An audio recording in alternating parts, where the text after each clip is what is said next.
Bro. Kad kredit CIMB Tesco 5% rebat tunai lah. Banyak ke tu? Banyak oh. Woi, apa lagi? Kita mana? Jom.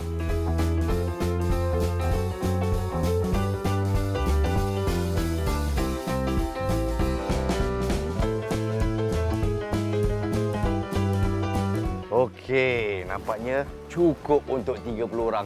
Banyak tu. Nasib baik saya mohon untuk kad kredit CIMB Tesco. Banyak betul penjimatan dia. Dan bila kita gunakannya dengan Tesco Club Card, kita boleh kumpul extra points. Kita nak buat apa dengan mata ganjaran lebih-lebih ni?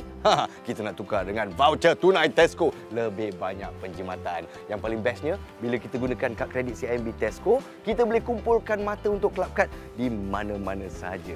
Lebih banyak penjimatan.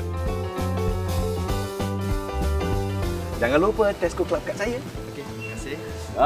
Rebat tunai 5% bila anda membeli belah dekat Tesco ini menggunakan kad ini. Dan bukan itu saja, yuran tahunan dikecualikan. Wow, betul tidak? Okey, tunai atau kredit? Mestilah kredit. Tolong tambah mata saya ya. Terima kasih. Sama-sama.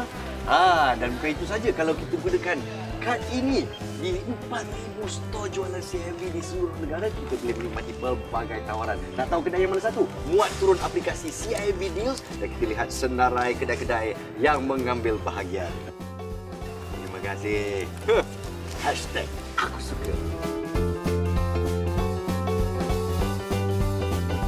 Jadilah 5 orang pertama yang berjaya menghantar SMS dengan jawapan yang betul untuk memenangi voucher Tesco bernilai RM100. Untuk menyertai, hantarkan SMS anda ke 33668 dengan butiran seperti ini.